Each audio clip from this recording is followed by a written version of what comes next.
The government just said disabled people don't have to be part of their communities.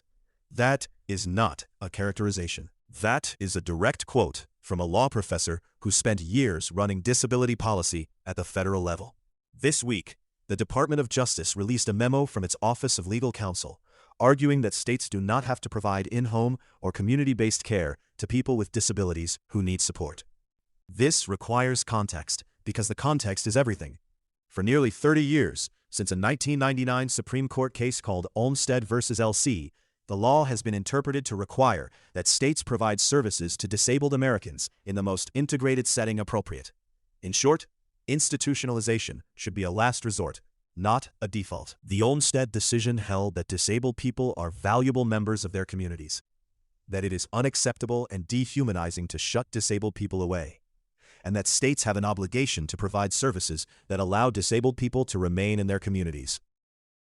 This week's DOJ memo argues that interpretation is wrong. It says the Supreme Court did not actually mean what courts have consistently held it to mean for nearly 3 decades. It says the ADA and the Rehabilitation Act do not impose an integration mandate on states at all.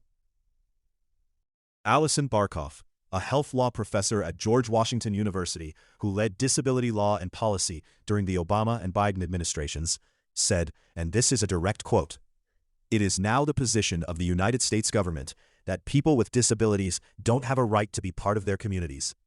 I can't overstate how significant this change in position is." This memo dropped this week. It did not lead the news. The World Cup is currently getting more coverage than a memo that could determine whether millions of disabled Americans remain in their homes or get sent back to institutions. They didn't ban a device. They banned a civil right and buried it in a memo on a Friday. Every claim sourced. Every video a thread. Follow now, because the next one's the part they hoped you'd never connect.